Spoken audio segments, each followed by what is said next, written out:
ایصال ثواب کی مجلس ہے، اس لیے سب سے پہلے گزارش ہے کہ کم وقت میں زیادہ سے زیادہ ایصال ثواب کے ذرائع میں سے ایک ذریعہ یہ ہے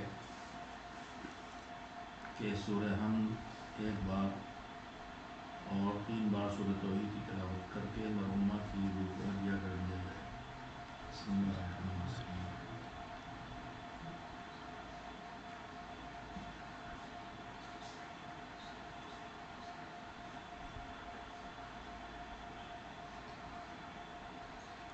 بسم اللہ الرحمن الرحیم۔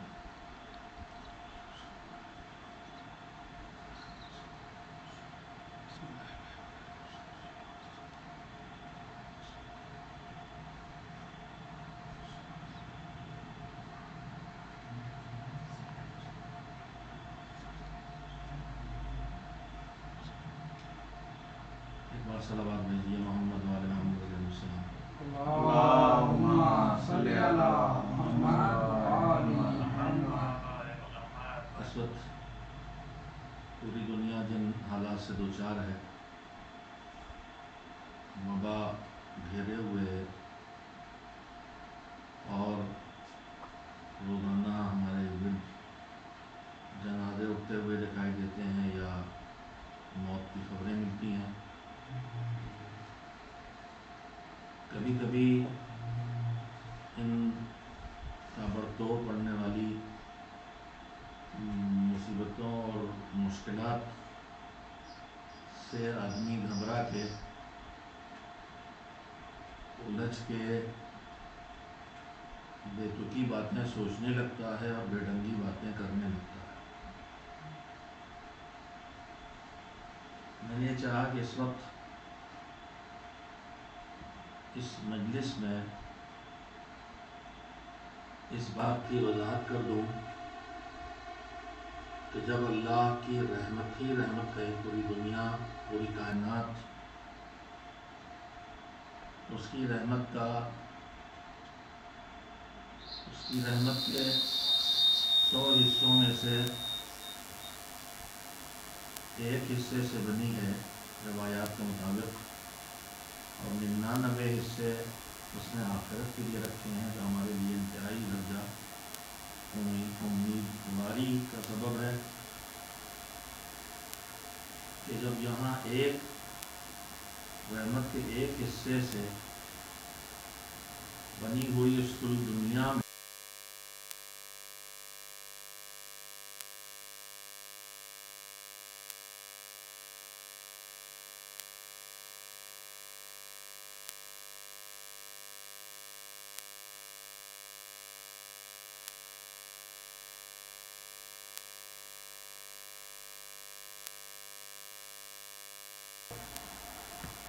درندے بھی ہیں، ان سب میں اللہ نے اپنی رحمت کی جھلکیاں رکھی ہیں کہ محبت ہمارے درمیان رکھی ہے۔ اس دنیا میں محبت جو سب سے بڑی محبت ہے، جس کی تھا کو آج تک آدمی نہیں پہنچ سکا ہے، وہ ماں کی محبت ہے۔ اللہ کی رحمت سے یہ کائنات بنی ہے، یہ دنیا بنی ہے۔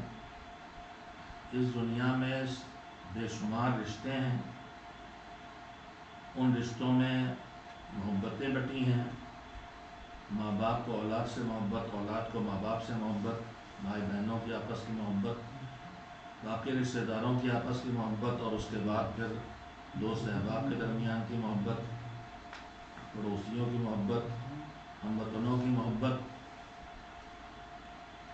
صرف انسانوں کے درمیان جو محبتیں ہیں، جانوروں میں اس کے علاوہ ہے، ان کی ماں بھی ان سے محبت کرتی ہے۔ تو ان انسانوں کی محبتوں میں جو سب سے بڑی محبت کہلاتی ہے وہ ماں کی محبت ہے۔ اور کائنات میں جب سے دنیا بنی ہے اور جب تک یہ دنیا رہے گی، کتنی مائیں گزریں گی انسانوں میں، کتنی مائیں گزریں گی جانوروں میں، کتنی مائیں گزریں گی جنوں میں، ہمیں نہیں معلوم۔ لیکن ان ماؤں میں سے آج تک کوئی ایک ماں کی محبت کی تہ تک نہیں پہنچ سکا ہے۔ تو پھر اب اندازہ لگایا جا سکتا ہے کہ جب ایک ماں کی محبت کی تہ تک ہم نہیں پہنچ سکے، اس کی حدیں نہیں پتہ چلا سکے، تو اس کائنات میں کتنی محبتیں ہوں گی جو اللہ کی طرف سے ہیں دی ہوئی۔ اور یہ دنیا جو اللہ کی بنائی ہے، اور اس نے ایک حصہ رحمت سے دنیا بنائی اور 99 حصہ آخرت کے لیے رکھے ہیں رحمتوں کے، تو پھر وہ آخرت میں رحمتیں کتنی ہوں گی؟ جب ایک حصہ 100 حصوں سے اس دنیا میں آیا ہے رحمت کا، اور اس میں کروڑوں اربوں کھربوں مائیں ہیں، اور ان میں سے ایک ماں کی محبت کی حدیں ہم معین نہیں کر سکتے، تو اس کی رحمت تک ہم کیسے پہنچیں گے؟ لیکن یہیں پہ سوال یہ پیدا ہوتا ہے کہ جب اس نے رحمت سے یہ دنیا بنائی ہے، اپنے فضل سے ہمیں پیدا کیا ہے، تو پھر اس دنیا میں یہ مصیبتیں کیوں ہیں؟ بیماریاں ہیں، آفتیں ہیں، بلائیں ہیں، موت ہے۔ میں چاہتا ہوں کہ اس وقت ہم ان مشکلات سے جو دوچار ہوئے ہیں اس کے بارے میں تھوڑی سی گفتگو ہو جائے۔ میرے عزیزو، ہم ہر بلا یا ہر مصیبت، بیماری، تندرستی، خوف، جو اس دنیا میں مختلف چیزیں ہیں، ان کو دیکھ کے سوچتے ہیں کہ یہ تو رحمت کے خلاف ہے، یہ رحمت کے خلاف ہے۔ مگر رحمت کے خلاف جو ہم محسوس کرتے ہیں، اس کی وجہ یہ ہے کہ ہم وہاں تک نہیں پہنچ پاتے ہیں جہاں تک یہ بلائیں اور یہ مصیبتیں اللہ نے جہاں تک ہمیں پہنچانے کے لیے رکھی ہیں۔ میں سب سے پہلے ایک بات یہ واضح کر دوں کہ ہم دنیا میں شکوہ کرنے لگتے ہیں کہ ہم نے اتنی دعائیں کی، اتنا قرآن پڑھا، ہمارے ہاں نماز بھی ہوتی ہے، ہمارے ہاں روزے بھی رکھے جاتے ہیں، ہم ہر طرح سے اللہ کو مانتے ہیں، لیکن دیکھیے ہمارے اوپر مصیبت آ گئی۔ وہ جو فلاں صاحب ہیں، ان کے ہاں دین نام کی کوئی چیز نہیں، حلال و حرام کا کوئی ان کے ہاں مسئلہ نہیں، جائز ناجائز کی کوئی فکر نہیں ہے، اللہ کے حکم کے بارے میں ان کے ہاں کوئی خیال بھی نہیں آتا ہے، زندگی منمانی بسر کرتے ہیں، لیکن ان کے یہاں کوئی مصیبت نہیں۔ تو مصیبتوں کے آنے پر ہم اپنے دین سے جوڑ کے سوچنے لگتے ہیں کہ ہم دیندار ہو کے مصیبتوں میں ہیں، اور وہ بے دین ہو کے اور اللہ کے احکام کی نافرمانی کر کے، معصیت کر کے بھی نعمتوں میں ڈوبے ہوئے ہیں۔ میں اس سلسلے میں 2-3 باتیں کہنا چاہتا ہوں۔ اس میں سب سے پہلی بات یہ عرض کرنا چاہتا ہوں، توجہ آپ حضرات کی درکار ہے، کہ اللہ نے صرف یہ دنیا نہیں بنائی، اس دنیا کے بعد ایک آخرت کی زندگی ہے، اور اس آخرت کی زندگی کے 2 حصے ہیں۔ جو بھی آخرت کی زندگی کی طرف جائے گا وہ ان 2 میں سے کسی ایک حصے میں ہوگا۔ آخرت میں یا خالص نعمتیں ہی نعمتیں ہیں اس کے لیے جو جنت تک پہنچ جائے گا، اور آخرت میں یا خالص مصیبت ہی مصیبت ہے اس کے لیے جو اپنے کرتوتوں کی وجہ سے یا ایمان ڈرانے کی وجہ سے جہنم کا حقدار بن گیا۔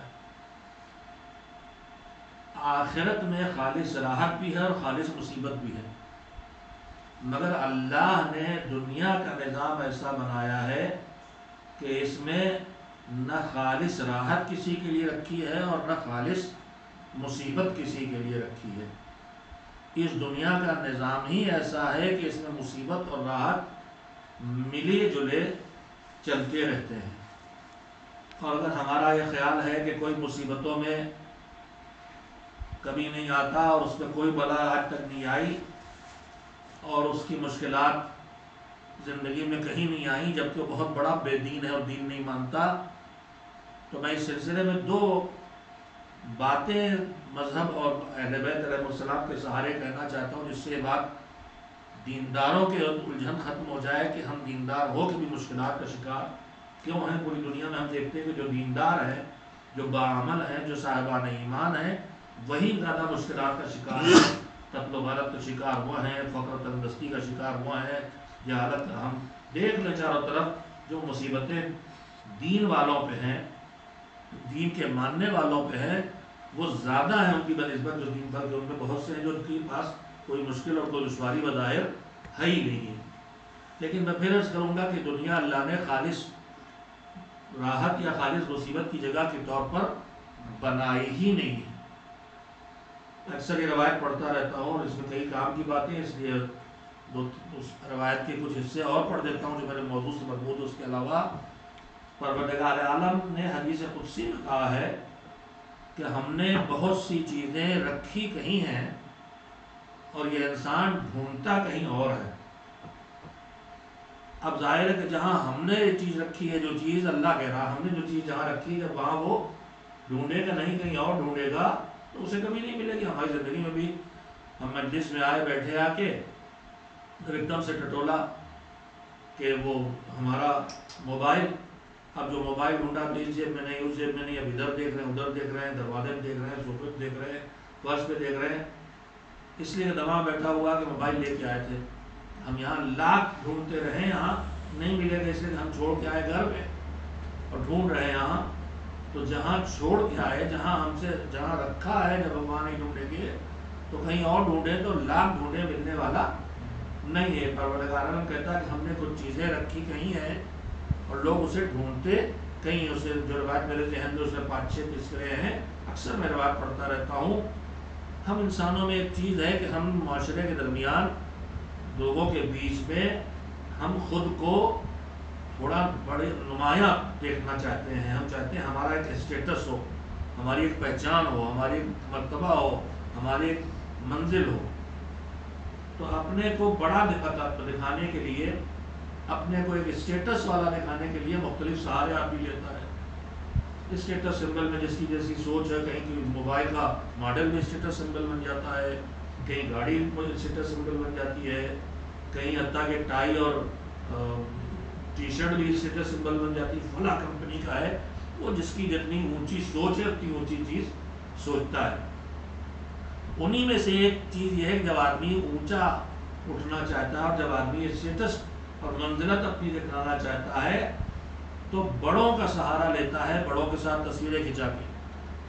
اگر کسی بڑے کے ساتھ جو ہماری نگاہ میں بڑا ہے، چاہے وہ کوئی مولانا صاحب ہوں، چاہے وہ کوئی نیتا جی ہو، اور چاہے وہ اپنے علاقے کوئی بھائی صاحب ہو، جو جس کو بڑا سمجھتا ہے اس کے ساتھ، وہ بھائی کے ساتھ یا مولانا کے ساتھ، ان کے خیال میں عزت اس میں بڑھنا ہے۔ اب ان کے ساتھ فوٹو بھی کھنچوا رہے ہیں، ان کے ساتھ ان کے آنا جانا اٹھنا بیٹھنا بھی کر رہے ہیں۔ تو روایت کے فطرے یہ ہیں کہ آدمی درباروں، حکام کے درباروں کی حاضری میں اپنی عزت و منزلت ڈھونڈتا ہے، جبکہ ہم نے اس کی اصلی عزت و منزلت اس میں رکھی ہے کہ وہ رات کی تاریکیوں میں ہماری بارگاہ میں آ کے سجدہ ریز ہو۔ اللہ کی بارگاہ میں راتوں کے سجدے انسان کو معاشرے میں حقیقی عزت دلاتے ہیں، حکام کے درباروں کی حاضری نہیں۔ ورنہ اسی طرح سے آدمی جب اونچا بننا چاہتا ہے تو اونچا بننے کے لیے اکڑنا شروع ہو جاتا ہے، غرور کرنے لگتا ہے۔ ذرا سے حیثیت والے ہو گئے، تھوڑا پیسہ آ گیا، اچھی سی گاڑی لے لی، شاندار سا موبائل خرید لیا اپنے خیال میں، تھوڑا پیسہ آیا، تھوڑے سے تعلقات کہیں بنے تو غرور آ جاتا ہے۔ کسی کو خاندان پہ غرور ہوتا ہے، کسی کو پیسے پہ غرور ہوتا ہے، کسی کو اپنے اقتدار اور پاور پہ غرور ہوتا ہے، کسی کو سیاسی تعلقات پہ غرور ہوتا ہے۔ کہیں کوئی نعمت اسے ذرا مل گئی تو وہ غرور کا شکار ہو کے اکڑنا شروع ہو جاتا ہے۔ کیوں؟ یہ اکڑ کے اونچا بننا چاہتا ہے۔ پروردگار عالم حدیث قدسی میں کہتا ہے کہ آدمی اپنی رفعت، اپنی منزلت، اپنی اونچائی ڈھونڈتا ہے غرور میں، جبکہ ہم نے آدمی کے لیے عزت و رفعت غرور میں رکھی ہی نہیں ہے۔ ہم نے تو انسان کے لیے عزت و رفعت تواضع اور انکساری میں رکھی ہے۔ ہمارا نظام یہ ہے کہ تم جتنا نعمتیں ملنے پہ جھکتے چلے جاؤ گے، اللہ تمہیں اتنی عظمتیں اور بلندیاں عطا کرتا چلا جائے گا۔ انہی روایت میں فقرہ بھی ہے کہ ہم آپ سب ضرورت مند ہوتے ہیں اور اس وقت جیسے بس مشکلات کا دو چار ہیں تو آدمی دعا کا سہارا لیتا ہے۔ اور اس وقت جو دعا کا سہارا لینے چلتے ہیں تو واٹس ایپ پر روزانہ یہ عمل کرو اور یہ ورد کرو اور یہ منت مانو اور یہ نیاز کرو اور یہ فاتحہ دو اور یہ سورے پڑھو، ہزاروں ترکیبیں بتائی جا رہی، لوگ ہر ایک کے پیچھے دوڑے چلے جا رہے ہیں. دوائیں بھی نقلی خوب چل رہی ہیں اور دعائیں بھی نقلی خوب چل رہی ہیں. اب ان میں ایک راستہ یہ ہوتا ہے کہ یہ فلاں لفظ جو ہے مثلا یا شفیع ہو یا شافی ہو، مثال کے طور پر یہ 114 بار پڑھیے تو آپ کو شفا نصیب ہوگی، یہ 70 بار پڑھو تو یہ اولاد مل جائے گی، یہ 110 بار پڑھو گے تو تمہیں نوکری مل جائے گی. یہ سکھایا جاتا ہے. حدیث قدسی پر پروردگار عالم کہتا ہے کہ لوگ دعا کی قبولیت کو قیل و قال کی روایت میں آیا ہے، کہا اور میں نے کہا گیا اور کہا، ہم نے کہا انہوں نے کہا، یعنی لفظ و بات کے دہرانا. فرمایا کہ لوگ دعا کی قبولیت کو قیل و قال میں یعنی لفظوں کے دہرانے میں ڈھونڈتے ہیں، جبکہ ہم نے دعا کی قبولیت کو رزق حلال میں رکھا ہے. حلال روزی کھاؤ، تقوی کی راہ پہ آؤ، تقوی آیا تو تمہاری دعا کی قبولیت کی راہ ہموار ہو گئی. جملہ آ گیا ہے، ہم سب اس وقت دعائیں کر رہے ہیں، لہذا دعا نہیں قبول ہو رہی اگر خدا نہ کرے تو اس کے اسباب بھی دیکھنا چاہیے. اس لیے کہ ہمارے گناہوں کے جو ابھی میں نے کل ایک مجلس پڑھی تھی اس میں دعا فکرے عرض کیے تھے کہ جو اس وقت ہم مصیبتوں کا شکار ہے، اس کا ایک تجزیہ یہ بھی کرنا چاہیے کہ خود ہمارے اعمال تو نہیں اس وبا کا نتیجہ کی وجہ بن گئے ہیں. اس لیے کہ دعائے کمیل میں مولا کائنات حضرت علی علیہ السلام اللہم اغفر لی الذنوب التی تنزل البلاء، پروردگار میرے ان گناہوں کو معاف کر دے کہ جو گناہ بلا نازل ہونے کا سبب بنتے ہیں. یعنی آدمی کے گناہ ایسے ہیں کہ جو بلا کے نازل ہونے کا سبب بنتے ہیں. بلا آئی، بیماری آئی، ہم شفا کی دعا کر رہے ہیں اور ہر طرح سے دعا کر رہے ہیں، اس امام باڑے اس امام بارگاہ، نظر نیاز منت دعا، اور نہیں قبول ہوئی تو نہیں قبول ہوئی تو ہم فوراً الزام دینا شروع کر دیتے ہیں، شک و شبہ ہمارے اندر شروع ہو جاتے ہیں. لیکن یہی دعا کمال کا فقرہ مولا کائنات کا ہے کہ اللہم اغفر لی الذنوب التی تحبس الدعاء، پروردگار ہمارے ان گناہوں کو معاف کر دے کہ جو دعاؤں کو اپنا قیدی بنا لیتے ہیں اور تیری بارگاہ تک پہنچنے نہیں دیتے. تو یہ جو بلا آئی ہوئی ہے اس میں ہمارا خود کردار تو نہیں شامل ہے کہ یہ بلا ہم تک اس لیے پہنچی، ہمارے گناہ اس کو لے کے آ گئے. اور اگر بلا آئی تھی اور ہم نے دعا کی اور ہماری دعا قبول نہیں ہوئی تو کہیں ہماری کوئی خطا تو شامل نہیں ہے کہ ہم دعا کرتے ہیں لیکن ہماری دعا اللہ تک پہنچے گی تو قبول ہوگی اور ہمارے گناہوں نے اس دعا کو اپنا قیدی بنا رکھا ہے. ایک تیسری بات جو اس دعا کمیل میں ہے وہ ولایت توجہ ہے کہ پروردگار عالم نے اپنے بندوں کے لیے جو اس پر ایمان رکھتے ہیں اور اسے قبول کرتے ہیں وہ میرا مالک ہے، اس کی حفاظت کا ایک نظام بنایا ہے اور اس نظام کے لیے فرشتے معین کیے ہیں جو مومن کی حفاظت کرتے ہیں. ہم آپ کی سب کی زندگی میں ایسے واقعات کبھی کبھی گزرے بھی ہیں اور ہم نے دیکھے بھی ہیں کہ آدمی 7ویں منزل سے گرتا ہے اور بچ گیا، بچہ گرا. مجھے یاد نہیں، ابھی سال بھر کے اندر کی خبر ہے، پتہ نہیں 11 13 کون سی منزل سے کسی بہت ہی اونچی عمارت سے گرا اور نیچے پہنچا اور صحیح سالم مل گیا، اللہ کی طرف سے انتظام. اور آدمی وہیں کھڑے کھڑے گر پڑتا اور مر جاتا ہے. ایک کھڑے کھڑے گرا اور مر گیا اور ایک منزلوں سے گرتا اور نہیں مرتا. ہم سب اتفاق ہوا ہے. ہماری اپنی زندگی میں ایسے واقعات ہوتے، کم سے کم میری زندگی میں ایسے واقعات کئی بار گزرے ہیں کہ لگتا تھا کہ یہ بچنا نہیں چاہیے. اکثر ایسے ایکسیڈنٹ ہوتے ہیں کہ جہاں گاڑی بالکل کچل کے ختم ہو گئی اور گاڑی میں صحیح سلامت ہے، اور اس کا الٹا بھی ہوتا ہے کہ گاڑی ذرا بھی ڈیمیج نہیں ہوئی، پتہ نہیں کیا ہوا، ان کا انتقال ہو گیا گاڑی چھوٹے سے ایکسیڈنٹ میں. تو یہ دونوں چیزیں ہم دیکھتے رہتے ہیں. ادھر کیا ہوا یہ نہیں کہتا، لیکن یہ جو ہم بچ جاتے ہیں جبکہ حالات یہ ہوتے ہیں کہ نہیں بچنا چاہیے تھا، ہم سمجھتے اتفاق نہیں ہے. یہ الہی انتظام ہے بندوں کی حفاظت کا، اپنے مومن بندوں کی حفاظت کے لیے اس نے ایک پروٹیکشن کا سسٹم بنایا جس پر ملائکہ معین. جیسے ہم نے آپ نے دیکھا ہے کہ اس وقت جتنے بڑے لیڈر اور حکام ہوتے ہیں ان کے ارد گرد گھیرا ہوتا ہے محافظین کا. اور اس کے بعد مثلا بعض علاقے ہو جاتے ہیں گرین زون کہلاتے ہیں کہ وہاں کوئی نقصان پہنچانے والا نہیں پہنچ سکتا. ہم روز بغداد کے لیے سنا کرتے ہیں کہ گرین زون، اور گرین زون میں یہ بمباری ہو گئی، یہ ہو گیا وہ ہو گیا. گرین زون مطلب یہ ہوتا ہے جیسے ابھی اسرائیل نے اپنے لیے بنا رکھا تھا کہ وہ کون سا آئرن ڈوم اپنے خیال میں بنا رکھا تھا. تو اس آئرن ڈوم کو بھی کسی نے توڑا نا، اس گرین زون کو بھی کوئی توڑتا ہے. یہ پولیس کے گھیرے میں بہت بڑی حفاظتی نظام میں بھی لوگ مار دیے جاتے ہیں. ہمارے ملک میں کئی لیڈر، ہمارے خود وزیر اعظم پورے حفاظتی نظام کے باوجود مار دیے گئے. تو یہ تو ہے دنیا کے بنائے نظام، انہیں دنیا والا کوئی توڑ دیتا ہے. لیکن اللہ فرشتوں کے ذریعے نظام بنا رہا ہماری حفاظت کا. اب یہ کون توڑتا ہے؟ کوئی اور نہیں توڑتا، اسے ہم خود توڑتے ہیں. ہمارے گناہ اس اللہ کے بنائے ہوئے حفاظتی نظام کو توڑ دیتے ہیں کہ دشمن ہم تک پہنچ گیا، بلا ہم تک پہنچ گئی، بیماری ہم تک پہنچ گئی. یہ میں سارے پہلو آپ کے سامنے رکھ رہا ہوں. یہ نہیں کہہ رہا ہوں کہ سب جو بیماری آئی ہے ہماری آپ کی کسی کی یہی اس کے باب، لیکن ہمیں آنکھیں کھول کے جائزہ لینا چاہیے. دعا کمائل کا فقرہ ہے اللہم اغفر لی الذنوب التی تحت کل اسم. جو تو نے ہماری حفاظت کے نظام بنائے ہیں، جمع کا صیغہ اسم ہے، یعنی اس نے کئی نظام بنائے، ہمیں نہیں پتا کیا ہے. مولا علی میں کہتے ہیں شاید پتہ بھی نہیں چلتا، اور روایات میں اس کی تفصیل آئی ہے. اسی دعا کمائل کے جو جملوں کے تشریح میں ہمارے علماء نے معصومین کی روایت جمع کی ہیں. وہ گناہ کون ہے جو دعا کو روک دیتے ہیں، وہ گناہ کون ہے جو بلا کے نازل ہونے سے بچتے ہیں، وہ گناہ کون سے ہیں جو ہمارے نظام حفاظت کو توڑ دیتے ہیں. لیکن ہمارے گناہ ہیں جو ہمارے نظام حفاظت کو، اللہ کے بنائے نظام حفاظت کو توڑ دیتے ہیں. تو میرے عزیزو اس بلا کا تجزیہ اس طرح بھی ہمیں کرنا چاہیے.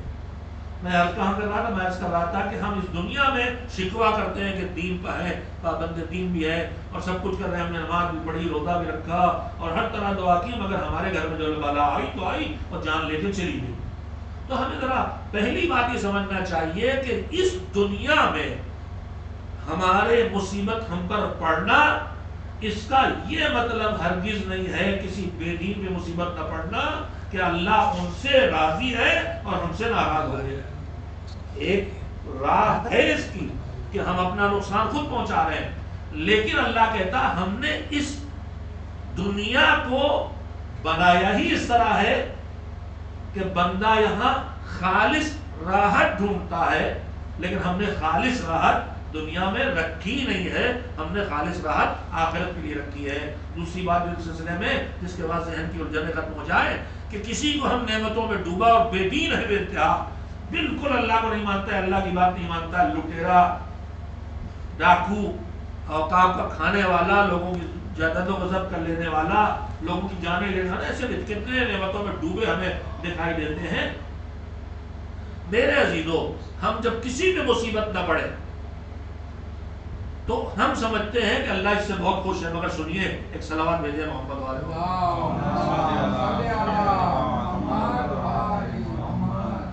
روایت کہتی ہے کہ ایک صحابی نے پیغمبر خدا حضرت محمد مصطفیٰ صلی اللہ علیہ وسلم کو اپنے گھر پہ کھانے پہ بلایا. حضور تشریف لے گئے.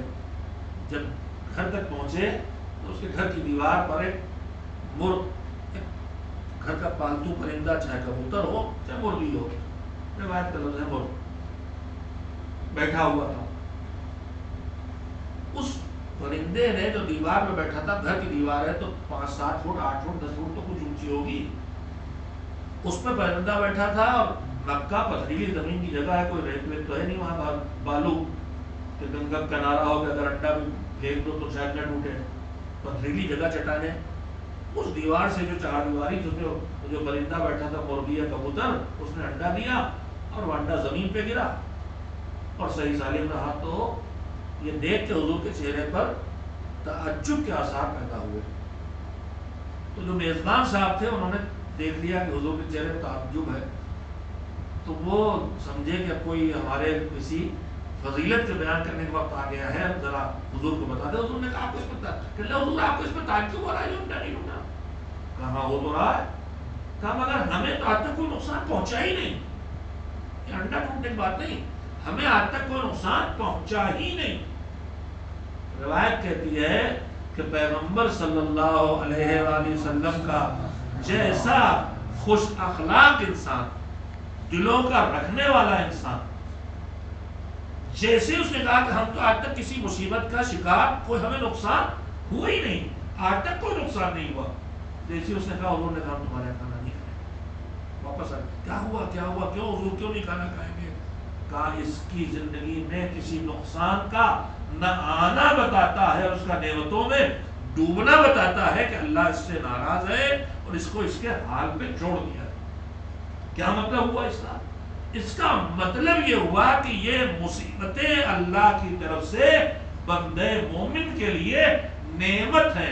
بس شرط اتنی ہے کہ مصیبت اس وقت مصیبت ہے جب تک کہ مصیبت آنے پہ بھی آدمی اللہ کی طرف نہ پلٹے, اور راحت اس وقت تک راحت ہے جب تک کہ راحت ملے تو اللہ کے شکر کی طرف جائے.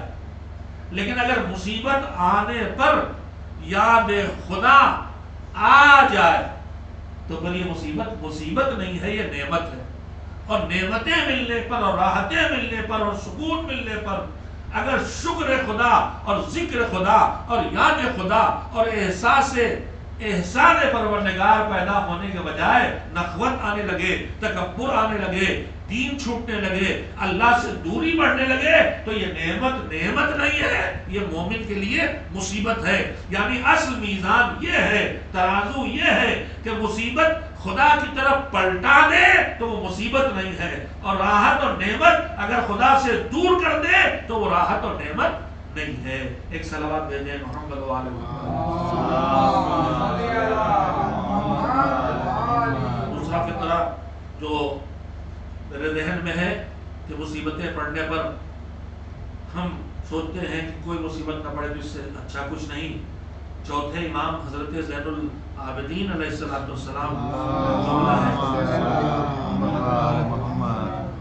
کہ مجھے وہ جسم ہرگز پسند نہیں ہے کہ جس جسم کو کبھی نہ کبھی مرض کا شکار نہ ہونا پڑا.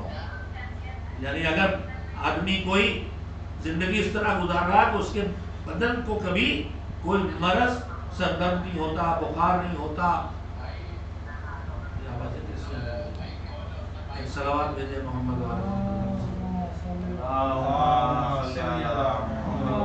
محمد. میں نے اتنی دیر آپ کی خدمت میں گفتگو کی عرض کرنے کے لیے کہ اس وقت جو بلا آئی اس میں موتیں ہو رہی ہیں یا موت نہیں ہوتی تو علاج میں آدمی تباہ ہوا جا رہا ہے. اس پر ہمارے ذہن میں جو نگیٹو اور منفی فکر پیدا ہو رہی ہے اس سے وضاحت کروں کہ مصیبتیں مصیبت نہیں ہیں, نعمت ہیں اگر ہم یہ چیزیں ہمیں اللہ سے قریب لائیں. اور دوسری بات یہ کی کہ اس دنیا کو بلا سے خالی نہیں ہونا ہے, اللہ کی بارگاہ سے قربت پیدا ہوگی. کبھی کبھی میں نے عرض کیا کہ بلا کے ذریعے اللہ کسی نعمت تک پہنچاتا ہے. روایات میں 11ویں امام حضرت حسن عسکری علیہ السلام کا جملہ ہے کہ ہر بلا کے ارد نعمتوں کا گھیرا ہوتا ہے جس کو تم نہیں محسوس کر سکتے ہو, قریب پروردگار کرتا ہے. اچھا ہم تو مصیبتوں میں ہیں تو ہمیں مصیبت دکھائی دے رہی, دوسرے کو ہم دیکھ رہے ہو نعمتوں میں, اس کے بارے میں ہمیں ہوتا ہے کہ سارا بے دین ہو کے بھی نعمتوں میں ہے. میں اس سلسلے میں توجہ ایک فرمائیں. روایت کہتی ہے کہ ہمارے جناب موسیٰ علیہ السلام کے دور میں ایک شخص تھا آپ کی امت میں جو انتہائی سرکش اور انتہائی جاہل اور گنہگار انسان تھا. ایک ہوتا ہے غلطی کر بیٹھنا اور شرمندہ ہونا کہ نہیں ہونا چاہیے, احساس جرم ہونا, اور ایک ہے کہ نہیں بالکل مست ہے آدمی, اسے پتہ ہی نہیں چلتا کہ ہم نقصان کر رہے ہیں, اپنا گناہ کر رہے ہیں, اللہ کی بات نہیں مان رہے ہیں, ہماری نمازیں چھوٹ رہی, ہمارے روزے چھوٹ رہے ہیں, اسے احساس ہی نہیں ہوتا, پتہ ہی نہیں چلتا, بلکہ سرکشی کرتا ہے کہ سامنے مجلس میں آئے ہیں, نمازیں ہو رہی اور اس وقت بھی پوری جسارت کے ساتھ کھڑے ہو کے باتیں کر رہے ہیں اور نماز نہیں پڑھ رہے. یہ جسارت ہے, یہ اللہ کی بارگاہ میں سرکشی ہے, اڑیل پناہ ہے. یہ اسے کچھ اور نہیں سمجھا جا سکتا. اور ایسے لوگوں کو ہوشیار رہنا چاہیے کہ جو اس روش کو اپنا لیتے ہیں. وہ شخص تھا انتہائی گنہگار اور انتہائی سرکش. جناب موسیٰ کی کسی بات کو نہیں مانتا تھا، دین کو نہیں مانتا تھا، اللہ کو نہیں مانتا تھا. اس نے جناب موسیٰ صاحب سے کہا کہ آپ کہتے ہیں ہماری بات مانو، اللہ کی بات مانو، دین کو مانو، اور نہیں مانو تو یہ سزا ملے گی اور یہ جزا ملے گی، یہ سزا ملے گی، یہ سزا ملے گی اور یہ پریشانی ہوگی اور مصیبت آئے گی. تو ہم تو آپ کو نہیں مانتے، آپ کے لائے ہوئے قانون کو نہیں مانتے، ہم تو جس خدا کو آپ منگاتے ہیں اسے بھی نہیں مانتے.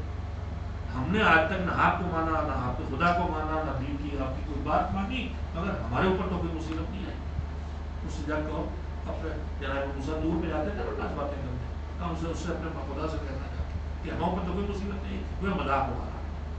اور کہا اس سے کہہ دینا کہ مجھے اس کی روزی بھی نہیں چاہیے. جناب موسیٰ گئے دور میں، کلام کیا، اللہ سے گفتگو کی، اور اس سرکش کی بات کیے بغیر واپس آنے لگے. جو واپس آنے لگے تو پروردگار عالم نے کہا کہ موسیٰ تم نے ہمارے اس بندے کی بات نہیں پہنچائی. تو اس نے کہا مالک تجھے تو سب پتا ہے، تو جانتا ہے کہ وہ کیا کہہ رہا تھا، مجھے پہنچاؤں چاہے نہ پہنچاؤں تیرے علم میں ہے، مگر معمول اس کی جو جسارت اور گستاخی تھی اس کی وجہ سے میں نے اس کی بات آپ تجھ تک نہیں پہنچائی. میں یہاں پہ روک کے اپنے سننے والوں سے کہنا چاہتا ہوں کہ ذرا خدا کو پہچانو، ذرا خدا کو پہچانو. یہ سرکش ہے، یہ منکر ہے خدا کا اور گستاخیاں بھی کر رہا ہے، لیکن اس نے بھی اللہ سے کوئی بات، اللہ تک اپنی کوئی بات پہنچائی ہے کسی ذریعے، تو اللہ اس کی بات بھی سننا چاہتا ہے. تو سوچئے جب اپنے سرکش بندوں کی بات بھی اللہ سننا چاہتا ہے تو پھر اپنے موتی اور فرما بردار بندوں کی بات کو نہ سنیں. تو جناب موسیٰ سے اللہ نے کہا کہ جناب جو کہا تیرے علم میں، جناب موسیٰ نے کہا تو کہا اس نے دو باتیں کہی ہیں نا، کہ ایک تو ہم کوئی بات نہیں مانتے پھر بھی ہم پہ کوئی مصیبت نہیں آئی، اور دوسرے ہمیں روزی نہیں چاہیے تھی. تو آپ اس سے جا کہہ دینا کہ جہاں تک روزی کی بات ہے تو اسے چاہیے ہو چاہے نہ چاہیے، لیکن میرا وہ بندہ ہے، میری مخلوق ہے، میں نے اسے بنایا ہے تو میں اسے روزی تو بہرحال دوں گا. تو اللہ کی مخلوق کوئی بھی ہو تو اللہ اسے روزی دے گا، چاہے وہ مخلوق لائق ہو چاہے نہ لائق. ایک بات. اب اس کے بعد دوسری بات اس نے دی کہ مجھ پر کوئی مصیبت نہیں ہے. میں نے روایت آپ کو اسی کی سنائی کہ ہمیں دکھائی دیتا ہے کہ سرکش اور نالائق قسم کے لوگ بھی مست زندگی بسر کر رہے ہیں اور دیندار لوگ تکلیفوں کا شکار ہیں، اس پر کوئی مصیبت نہیں آئی ہے. جو اللہ کے نالائق بندہ ہے تو دیکھیے کیا مصیبت ہو سکتی ہے. روایت کہتی ہے کہ اللہ نے کہا کہ اس سے جا کہہ دینا کہ جہاں تک بات مصیبت کی ہے تو وہ اس دنیا میں بہت بڑی مصیبت کا شکار ہو چکا. کیا ہے وہ مصیبت؟ مصیبت کیا تھی؟ پروردگار عالم نے کہا کہ اس سے بتا دو جا کے کہ اس کی مصیبت یہ ہے، اس کی سب سے بڑی مصیبت کہ اس کے دل کو میں نے سخت کر دیا ہے. البتہ اللہ جو کہنا میں نے سخت کر دیا اس کا مطلب نہیں کہ اللہ بغیر جرم و خطا سخت کر دیتا ہے. انسان کے اعمال ہیں جو اس کے دل کو سخت کرتے ہیں. کہا اس کے بدعملیوں کو جو اس کا دل سخت ہو گیا ہے یہ اس کو مصیبت ہے. اور جب دل سخت ہو گیا ہے تو اس کے دل اتنا سخت ہو گیا ہے کہ اب اپنے جرم کا اسے احساس بھی نہیں ہوتا، غلطی کا احساس بھی نہیں ہوتا. ہمارے معاشرے میں اللہ ہم کو اس بے حسی تک نہ لائے. گناہ کرنا اور ہے، آدمی کبھی نفس کا شکار ہو کے، کبھی ماحول کا شکار ہو کے، کبھی بے خبری میں، کبھی لاپرواہی میں گناہ کر بیٹھتا ہے، لیکن گناہ کرنے کے بعد احساس تو ہو کہ میں جھوٹ بول گیا، مجھ سے غیبت ہو گئی، میں نے مومن کی توہین کر دی، میں نے نامحرم کو دیکھ لیا. یہ احساس تو رہے. لیکن اگر یہ احساس ختم ہو جائے تو کتنی بڑی مصیبت ہے. میں عرض کرتا ہوں کہ میں نے اس کے دل کو سخت کر دیا ہے، اس کے دل میں اب احساس جرم ختم ہو گیا ہے. اس سے جا کہو کہ اب اس کو کوئی احساس ہی نہیں ہوتا جب کوئی گناہ کرتا، کوئی خطا کرتا، کوئی ظلم کرتا، کوئی ستم کرتا. یہ سب سے بڑی مصیبت ہے. کیوں سب سے بڑی مصیبت ہے؟ روایت میں اس بارے میں وضاحت کی گئی ہے کہ اس لیے احساس بڑی مصیبت ہے کہ اگر میں نے کبھی کوئی گناہ کیا، میری نماز قضا ہو گئی، میں نے روزہ نہیں رکھا، میں نے خمس نہیں نکالا، میں جھوٹ بول گیا، میں نے غیبت کر دی، کوئی بھی گناہ جو آدمی سے روزمرہ زندگی میں ہو جاتے ہیں، اگر غلطی کر کے غلطی کا احساس رہے تو جرم اور غلطی کا احساس کبھی نہ کبھی آدمی کو شرمندہ کرتا ہے. ابھی لڑ گئے مومن سے, اسے گالیاں دے دی, اس کی توہین کر دی, اس کی پیٹ پاٹ بھی دیا, ہم طاقتور تھے, خدا نہ کرے, اور خوش بھی ہو رہے ہیں, بتا رہے خوب مارا, آج دماغ صحیح کر دیا, آج سدھار دیا, اکڑے ہوئے ہیں. لیکن تھوڑے دنوں کے بعد احساس ہوا کہ بات تو غلط تھی, بات تو غلط تھی. تو اگر یہ احساس ہو جائے کہ بات تو غلط تھی, جرم کا احساس ہو جائے, اپنی غلطی کا احساس ہو جائے, تو غلطی کا احساس انسان کو شرمندہ کرتا ہے. اگر جرم کا احساس کرے گا تو شرمندہ ہوگا, اور جب شرمندہ ہوگا تو یہی شرمندگی پھر اللہ کی بارگاہ میں توبہ کے لیے لے کے آتی ہے. تو احساس جرم سے شرمندگی پیدا ہوگی, اور احساس سے شرمندگی سے اللہ کی بارگاہ میں توبہ کے لیے آئے گا, اور جب توبہ کے لیے آئے گا تو توبہ کے دروازے وقت موت تک انسان کے لیے کھلے ہوئے ہیں, تو اس کے گناہوں کی مغفرت ہو سکتی ہے. لیکن اگر احساس سے جرم ہی ختم ہو گیا تو نہ احساس جرم پیدا ہوگا, نہ آدمی شرمندہ ہوگا, اور نہ توبہ کرے گا, اور نہ مغفرت تک پہنچ سکے گا. تو جناب موسیٰ سے اللہ نے کہا کہ اس دنیا کی سب سے بڑی مصیبت کا شکار ہو گیا ہے.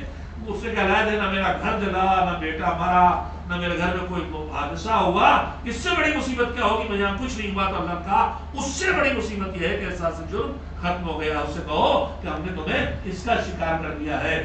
میں اپنی مجلس سننے والوں سے عرض کروں گا اس بات کو کہ گناہ اور خطا کر بیٹھنا ہمارے اندر کی کمزوری ہے, جو ہم سے گناہ اور غلطیاں کرا دیتی ہے. ہمیں کوئی معصوم نہیں ہے, البتہ ہم میں سے ہر ایک کو عاقل ہونا چاہیے کہ پوری طاقت اس بات پر لگائیں کہ ہم کوئی بڑا گناہ کبیرہ جس کی سزا جہنم ہے وہ کرے نہیں, اور اگر چھوٹا گناہ ہو جائے تو اسے بار بار دوہرائے نہیں. یہ خالی پیش نماز صاحب کے لیے نہیں ہے, یہ ہر مومن کو ایسا ہونا چاہیے. لیکن ہم سے گناہ و غلطی ہو جائے تو احساس جرم تب مٹ جاتا ہے جب انسان گناہ کرتے کرتے اتنا عادی ہو جاتا ہے کہ اسے گناہ ہی نہ لگے. بانی تنظیم مولانا غلام عسکری اللہ مقامہ ایک جملہ یہاں پہ فرماتے تھے, مجھے یاد آ گیا کہ یہ جو ہمارے اندر سے گناہ کا احساس ختم ہو جانا, بڑی بے حسی سے ہم چاروں طرف دیکھتے ہیں, ہمارے درمیان ایسے لوگ ہیں جو بڑی بے حسی کے ساتھ بعض گناہ کرتے ہیں, نجس کھانا, بالکل بے فکری سے, کچھ تو بے چینی پیدا ہو تمہارے اندر, غلط کر رہے ہیں, نمازیں چھوڑے چلے جانا, بے حجاب کرنا, کہیں سے تصور لگے ہی نہ کہ یہ محسوس کر رہی خاتون کی غلط ہو رہا. یہ گناہوں پر احساس کا مٹ جانا انتہائی خطرناک بات ہے. لیکن یہ احساس مٹتا کب ہے, یہ احساس مٹتا کب؟ وہ مثال دیتے تھے باقی تنظیم سرمایہ داری بیداری مولانا غلام صلی اللہ مقامہ, وہ مثال دیتے تھے کہ ایک آدمی ہے جو نہ نماز پڑھتا ہے, نہ روزہ رکھتا ہے, نہ زکوٰۃ دیتا ہے, نہ نجاست طہارت خیال رکھتا ہے, واجبات اور مستحبات نے کیا کرتا نہیں, برائیوں میں ڈوبا ہوا ہے, جوا بھی کر رہا ہے, شراب بھی پی رہا ہے. لیکن ایسے بے دین مسلمان سے بھی اگر ہم کہیں معاذ اللہ یہ قرآن رکھا ہے, معاذ اللہ اس پر اپنا پیر رکھ کے کھڑے ہو جاؤ, مثال بھی دیتی ہوں, ڈر لگتا ہے, اس پر پیر اپنا رکھ کے کھڑے ہو جاؤ. ابھی جو حالات اس وقت ہمارے ساتھ چاروں طرف چل رہے ہیں, اس میں ہم دیکھ رہے ہیں کہ احساس جرم جب جاتا ہے تو آدمی کہاں تک پہنچ جاتا ہے. اتنی جرتیں بڑھ جاتی ہیں کہ پیغمبر کے دور کے جمع ہوئے قرآن کے مقابلے میں آدمی قرآن مرتب کرنے کی ہمت کرنے لگتا ہے. یہ احساس جرم کیوں ختم ہوتا ہے؟ کثرت گناہ سے اور گناہوں کے دہرانے سے یہ احساس جرم پیدا ہوتا ہے. کہا یہ قرآن اس پہ کہا ارے نہیں صاحب کیسی باتیں کر رہے ہو, یہ میں کہاں سے کر سکتا ہوں. بانی تنظیم مولانا غلام صلی اللہ مقامہ کہتے تھے کہ یہ قرآن, توجہ دے لفظوں پہ, کہیں نماز نہیں پڑھتا, قرآن کہتا نماز پڑھو. یہ روزہ نہیں رکھتا, قرآن کہتا نماز پڑھو. یہ خمس نہیں نکالتا, قرآن کہتا خمس نکالو. صاحب حیثیت حج کرنے آج تک نہیں گیا, قرآن کہتا حج کرو. یہ معدمہ محترمہ 9 سال زیادہ ان کی عمر ہو چکی ہے, ان پہ حجاب واجب ہو گیا ہے, باپ ٹہل نہیں ہے, قرآن کہتا حجاب کرو. قرآن کہتا غیبت نہ کرو, غیبت کرنا اپنے بھائی کا گوشت کھانا ہے. قرآن کہتا سود نہ کھاؤ, شراب نہ پیو. یہ گناہوں سے قرآن صاف روک رہا ہے, اور یہ ڈٹ کے سارے گناہ روز کر رہا ہے. روز ڈٹ کے گناہ کر رہا ہے، ان کے فکر یہ تھے کہ یہ اپنے خواہشات کے پیروں تلے روزانہ قرآن کو رونقتا ہے، حکم قرآن کی مخالفت کر کے اپنی خواہشات کے پیروں تلے روزانہ قرآن کو رونقتا ہے، اس لیے کہ یہ وہ گناہ کر رہا ہے جو معاشرے میں رائج ہے، مگر یہی گنہگار قرآن کو اپنے پیروں تلے رکھنے پہ تیار نہیں ہے، اس لیے یہ گناہ رائج نہیں ہے۔ تو جرأتیں بڑھتی ہیں اللہ کی بارگاہ میں نافرمانی کی، اتنی بڑھتی ہیں کہ آدمی یہی نہیں جو ابھی ہم دیکھ رہے ہیں کہ نافرمانی پروردگار اتنی بڑھی کہ جرأتیں اتنی بڑھ گئی ہیں کہ آیات الہی سے انکار کیا جا رہا ہے، قرآن کی ترتیب غلط قرار دی جا رہی، نیا قرآن بنا کے پیش کیا جا رہا۔ یہ کہاں سے بلا آتی ہے؟ قرآن مجید خود اس بلا کے لانے کی وجہ بتاتا ہے، اور اللہ ہم کو آپ کو سب کو محفوظ رکھے۔ قرآن مجید پر پروردگار عالم نے گناہ پر گناہ کرنے والے لوگ، ضروری نہیں کہ آدمی شرابی پیے، وہی گناہ، نمازوں کا قضا کرنا بھی وہ گناہ ہے کہ جہاں آدمی کس لمحے کفر میں شامل چلا جائے پتہ نہیں، اس لیے کہ روایت نماز کے علاوہ کہیں ڈھونڈے نہیں ملتی کہ وما بین الکفر والایمان الا الصلاۃ، کفر اور ایمان کے درمیان جو فاصلہ ہے اس فاصلے کا نام نماز ہے۔ نماز انسان کی اس محافظ کا نام ہے کہ اگر اس کی پابندی ہوتی رہے، ظاہر نماز تب ہوگی جب ایمان کے ساتھ ہو، ورنہ نماز کا ڈھانچہ ہوگا نماز نہیں ہوگی، غلط بات ہے۔ لیکن ایک صاحب ایمان کو کے لیے نماز ایک محافظ کا نام ہے، اس لیے کہ نماز کا اثر کیا بتایا پروردگار نے، ان الصلاۃ تنہی عن الفحشاء والمنکر، نماز کے اندر اللہ نے یہ دم رکھا ہے کہ وہ انسان کو کھلا گناہ سے بچا لیتی ہے اور عام گناہوں سے بھی بچا لیتی ہے۔ نماز کے اندر اللہ نے یہ طاقت رکھی ہے، تو یہ صلاحیت اللہ نے نیکیوں میں رکھی ہے کہ وہ برائیوں سے بچانے والی بنتی ہے، اور یہی بگاڑ، یہی الٹا اس کا گناہوں میں ہے کہ گناہ اگر بڑھتے چلے جائیں تو کتنا بگاڑتے آدمی ہو۔ قرآن مجید میں پروردگار عالم کا اعلان ہے، بسم اللہ الرحمن الرحیم، وَلَقَدْ كَانَ عَاقِبَةُ الَّذِينَ أَسَاءُوا السُّوءَ أَن كَذَّبُوا بِآيَاتِ اللَّهِ وَكَانُوا بِهَا يَسْتَهْزِئُونَ، گناہ کر بیٹھنا اور ہے اور گناہ کر کے کرتے چلے جانا اور ہے۔ گناہ کرتے چلے جانے کا نتیجہ کیا ہوتا ہے؟ جو بڑی بلا ہے، جس ہر بیماری سے، ہر مصیبت سے بڑی بلا ہے دل کا مردہ ہو جانا اور احساس جرم کا چھن جانا۔ جب یہاں آدمی آتا ہے تو پھر یہ اسے مصیبتوں میں اور اس سے آگے کی مصیبتوں میں کھینچ کے لے جاتی ہے۔ لقد كان عاقبة الذين اساءوا السوء ان كذبوا بآيات اللہ، جو گناہ پہ گناہ کرتے رہتے ہیں، برائی پہ برائی کرتے رہتے ہیں۔ لقد كان عاقبة الذين اساءوا السوء، جو برائی پہ برائی کرتے رہتے ہیں۔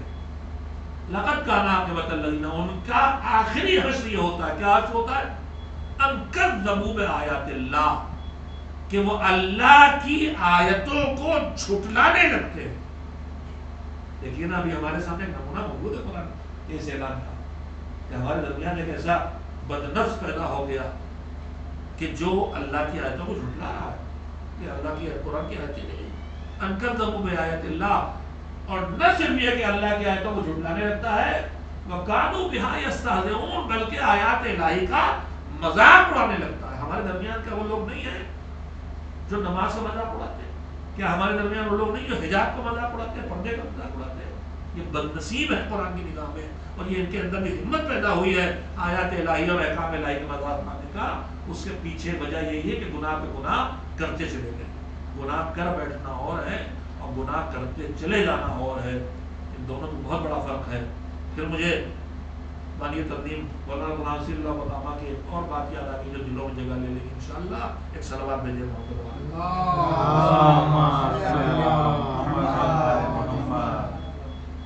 مثال ابھی سمجھی جا سکتی ہے، ابھی پورا کورونا کا جو لاک ڈاؤن چل رہا ہے، اس میں جو کھانے پینے کی دکانیں ہیں بند ہوں اور شراب کی پوری، جب کچھ دنوں بعد کھلتی تو ایسا لگتا ہے جہاں مفت بٹ رہی ہوتی، بھیڑ کہیں نہیں ہوتی.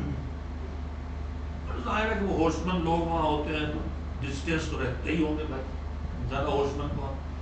تو خیر ہم تو بچپن سے ہم اندر دیکھتے چلے آئے ہیں، اور آپ لوگ نے دیکھا ہی ہوگا کہ یہ ٹھیکے ویکے جہاں ہوتے ہیں وہاں آس پاس 2-4 آدمی ذرا زمین پہ استراحت فرماتے ہوئے، آرام فرماتے ہوئے دکھائی دیں گے. ایک آدھ وہ بھی ہوتا ہے نالی میں پڑا، کیچڑ پڑا ہے، لت پت ہیں، مست پڑے ہوئے ہیں. ایک ہی منظر یہ دیکھتے ہیں. یہ جو لت پت نالی منہ ڈالے پڑے ہیں، کوئی آدمی کبھی نہیں اٹھانے جاتا ہے. ارے میاں کہاں جانے بیٹھو، بڑے اچھے سوٹ ووٹ پہنے ہوئے ہو، انڈر ٹیبل والی انکم سے اچھا سوٹ بھی پہن کے آئے اور اسی سے یہ کاروبار بھی چل رہا ہے، کوئی اٹھانے نہیں جاتا ان کو. لیکن اگر ایک شریف سا انسان، ایک معمولی سا انسان، کوئی بزرگ، کوئی بھی سڑک چلتے ہوئے جا رہا تھا اور وہاں پر کوئی گاڑی خراب ہو گئی تھی، آئل پھیلا ہوا ہے، اب اس کا پیر اس پہ پڑا، پھسل گرا، پھسلا تو اٹھنا چاہتا ہے، پھر پیر پھسل رہا، پھر پیر پھسل رہا. تو جدھر جو ہوتا دوڑ پڑتا، چچا ہاتھ پکڑ لیجیے، چچا یہ لیجیے ڈنڈی پکڑ لیجیے، چچا یہ میرا گمچھا پکڑ لیجیے. ہر آدمی اسے اٹھانے کے لیے آ رہا ہے. تو وہ جو ٹھاٹ سے نالی میں پڑے ہیں منہ ڈالے، ان کو اٹھانے کوئی نہیں جاتا. یہ جو سڑک پہ پھسل کے گر پڑا ہے، اس کو اٹھانے سب جاتے ہیں. فرق کیا ہے دونوں میں؟ کہا یہ گر پڑا ہے زمین پر پھسل کے، اٹھنا چاہتا ہے. یہ گر پڑا ہے، اٹھنا چاہتا ہے. وہ جو نالی میں وہ ڈالے پڑے نشے میں دودھ، وہ گر کے پڑے ہیں. گر پڑنا اور ہے اور گر کے پڑے رہنا اور ہے. جو گر پڑے اسے ہر شریف بچانے آتا ہے، لیکن جو گر کے پڑا ہو اسے کوئی شریف بچانے نہیں آتا.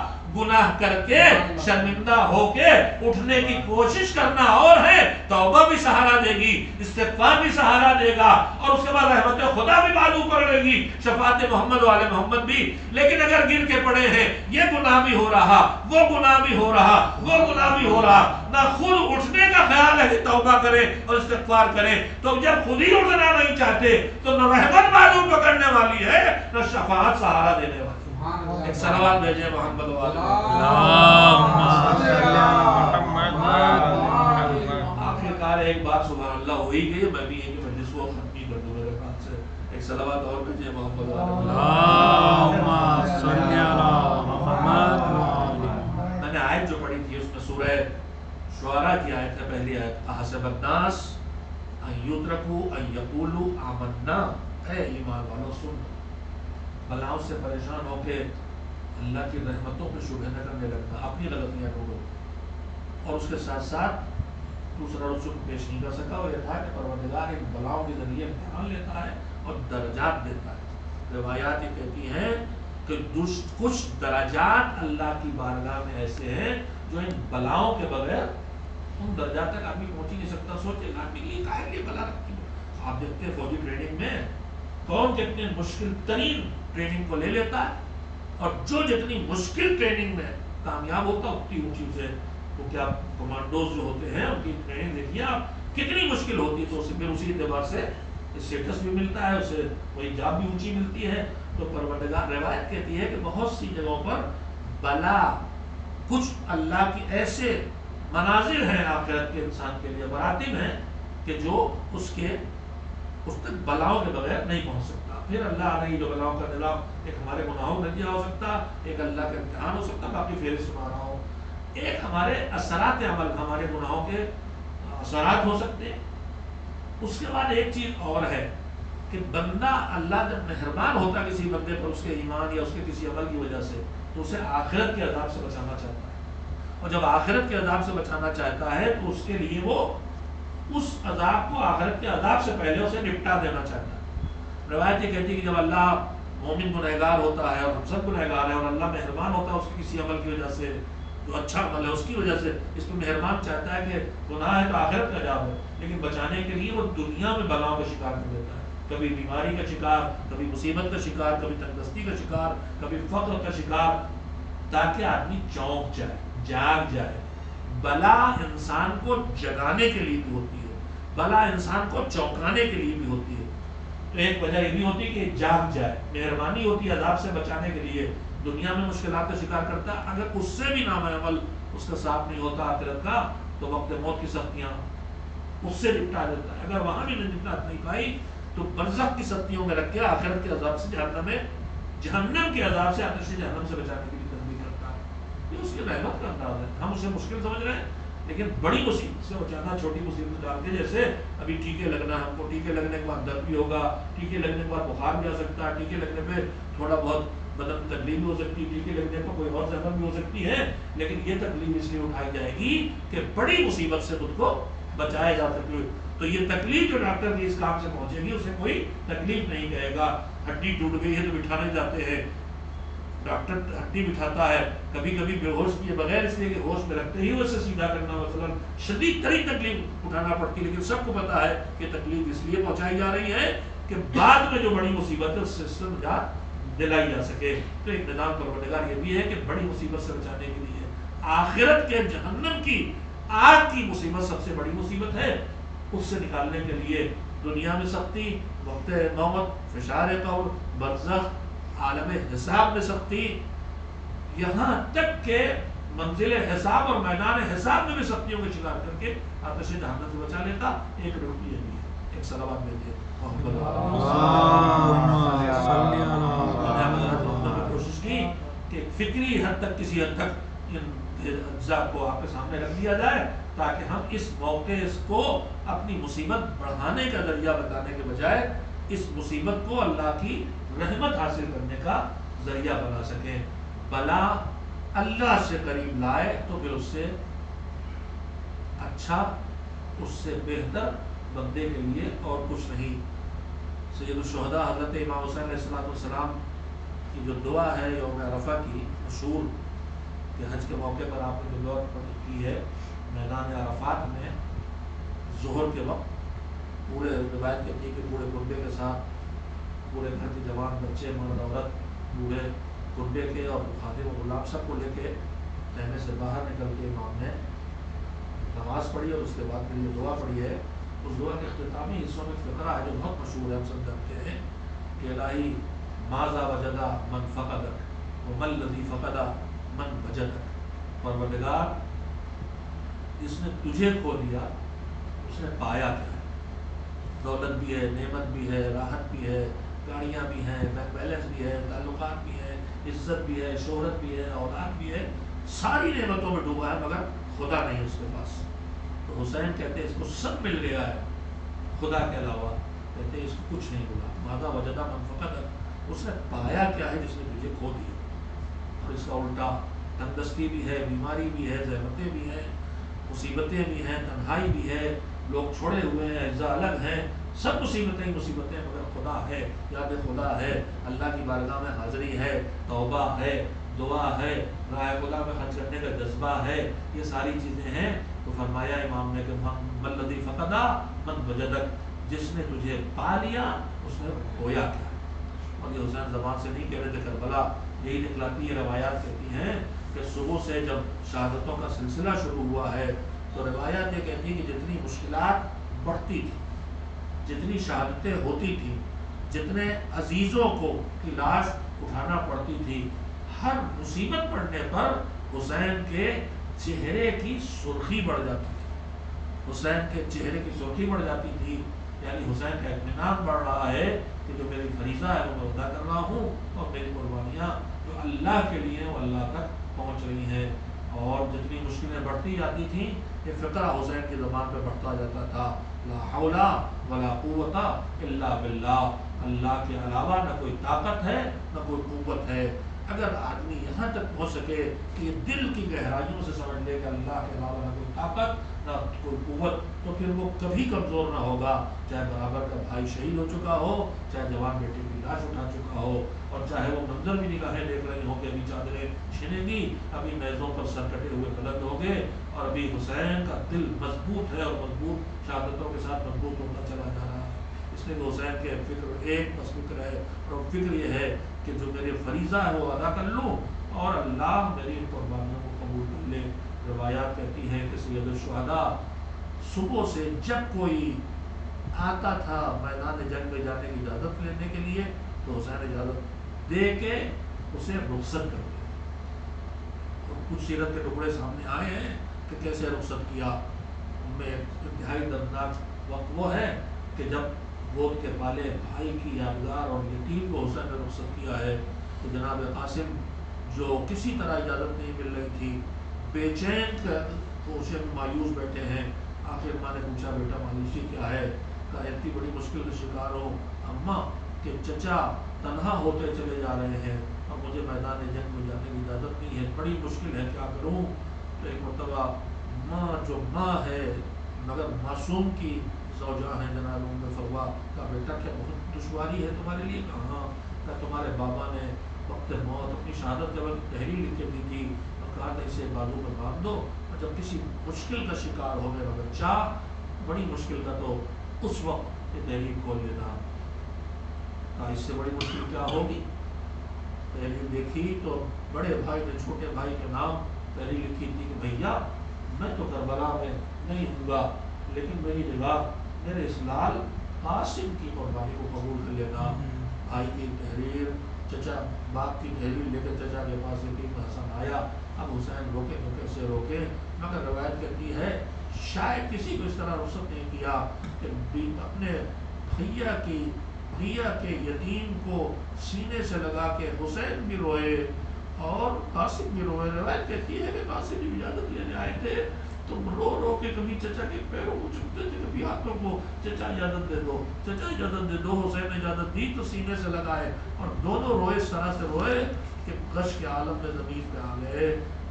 مجھے نہیں معلوم کہ کیسے ہوش میں لایا گیا، پانی تو نہیں ہے، رخصت کر دیا گلے سے لگا کے، اور پھر جسم کے ٹکڑوں کو بھی سمیٹا تو رخصت بھی کیا تھا جب انداز سے، اور لاش کو بھی حسین ہر ایک کی اٹھا کے لائے. مگر کچھ جگہوں میں انداز الگ تھا. قاسم کے جسم کے ٹکڑوں کو جب سمیٹ کے حسین پہنچے ہیں تو مرثیہ پڑھ رہے تھے، بیٹا چچا شرمندہ ہے کہ تو نے بلایا تو آ نہ سکا اور آیا تو تیرے کوئی کام نہ آ سکا. قاسم کو بھیجا اس طرح، لائے اس طرح. علی اکبر کو بھی رخصت کیا ہے تو جب عالم میں کلیجے سے لگا کے گھوڑے پہ بٹھایا تھا اور اس کے بعد کہا تھا کہ مالک گواہ رہنا کہ مجھے بھیجا ہے جو صورت و سیرت و رفتار و گفتار و کردار میں تیرے رسول سے سب سے زیادہ ملتا جلتا تھا، اور جب تیرے رسول کا زیارت کا دل چاہتا تھا تو اپنے بچے کو دیکھ لیتا تھا. گھوڑے پہ بٹھا کر رخصت کیا. اکبر نے گھوڑا دوڑایا، ایک بار کانوں میں ایسی آواز آئی جیسے کوئی ٹھوکر کا گرے. دیکھا بوڑھا باپ زمین سے خاک جڑتا ہوا اٹھ رہا ہے. بابا یہ بے چینی کیوں؟ کہا بیٹا تیرے لیے مشکل ہے سمجھتا، بس تو جا، مگر جب تک دکھائی دے مڑ مڑ کے چہرہ دکھاتے رہنا. اس طرح سے اپنے لال کو رخصت کیا. لاش کیسے اٹھائی؟ جب آواز آئی آخری سلام تو کمر پہ ہاتھ رکھے ہوئے آواز دے رہے تھے یا علی یا علی یا علی. ارے کبھی نجف پہ علی کو پکار رہے ہیں کہ بابا بازو پکڑ کے بچے کے جنازے تک پہنچاؤ، اور کبھی کربلا پہ علی کو پکار رہے ہیں بیٹا کمر پہلے ٹوٹ گئی تھی بھائی کی موت سے اور تیری خبر شہادت نے آنکھوں کی بینائی چھین لی، آواز دے تاکہ آواز کے سارے تک پہنچ جاؤں. لاش لے کے آئے کیسے؟ کلیجے سے لگایا، اکیلے اٹھا نہ سکے، تلوار سے ٹکڑے ٹکڑے جسم میں اکبر ہو چکا تھا، لہذا ٹکڑے ٹکڑے جسم کا اکیلے حسین نہ اٹھا سکے. بچوں کو سہارا لے کے خیموں تک لاش کو پہنچایا. اور اس کے بعد اصغر کو کیسے رخصت کیا؟ رخصت نہیں کیا، خود ہاتھوں پہ لے کے پہنچا دیا. اور کیسے لاشیں کو لے کے آئے؟ ایسے کہ کبھی آگے بڑھتے ہیں انا للہ و انا الیہ راجعون، کبھی پیچھے ہٹتے ہیں رضا بقضائہ و تسلیما لامرہ، یہاں تک کہ خیمہ میں پہنچ کے آواز دی رباب لے جاؤ. بھیجا بھی الگ الگ شان سے، وہ لائے بھی الگ الگ شان سے، مگر ایک سیرت حسین کی کربلا نے بدلی. بدو فکر سن لے، ایک سیرت نے بدلی. جب کسی شہید کا جنازہ لے کے آئے حسین تو ایک مرتبہ جنازے کو ہاتھوں پہ لے کے حسین نے ایک دعا کی، اللہم تقبل منا ھذا القربان، پروردگار ہماری اس قربانی کو قبول کر لے. صبح سے دوستوں کے، احباب کے، انصار کے لاشوں کو اٹھا کے دعا کرتے رہے، پھر گود کے بالوں کی لاشوں کی اٹھا کے لاش دعا کرتے رہے، پروردگار ہماری اس قربانی کو قبول کر لے، مالک ہماری اس قربانی کو قبول کر لے. صبح سے زینب یہ منظر دیکھ رہی تھی. عصر عاشور کا ہنگامہ آیا، حسین شہید ہوئے، سروں سے ردائیں چھنی، نگاہوں کے سامنے لاش پامال ہوئی، سر سے چادریں چھن گئی، خیمے جل گئے. بیویوں کو سنبھالا، بچوں کو سنبھالا، سمیٹ کے بٹھایا. جب ذرا سناٹا چھایا تو بھیا کی لاش کو، کچلی ہوئی لاش کو ڈھونڈنے کے لیے زینب نکلی. چاند کی دھندلی روشنی میں دور بھائی کی لاش دکھائی دی. میں سمجھا دوڑ کے زینب بھیا کی لاش پر خود کو گرا دے گی. مگر علی کی باوقار بیٹی باوقار قدموں سے چلتی ہوئی بھائی کے لاش تک پہنچی، جس پر سر نہیں ہے، جس پر لباس نہیں ہے، جس کی انگلی بھی کاٹی نہیں ہے، جس کے جسم میں ہزاروں زخم ہیں، اس بھائی کی لاش تک پہنچی، زمین پہ گھٹنے ٹیک کے بیٹھی، اور اس کے بعد ہاتھوں کو ڈال کے بھیا کی لاش کو ہوا تھا اور آواز دی، ارے جس نے دن بھر میری بارگاہ میں قربانی دی ہے، اس قربانی دینے والے بندے کی قربانی کو اپنی اس کنیز سے قبول کر لے۔ میں کہوں گا ولی آ کے زینب کو سہارا دو، خیبر کا در اکھاڑنا آسان تھا، یہ بڑا مشکل ہے۔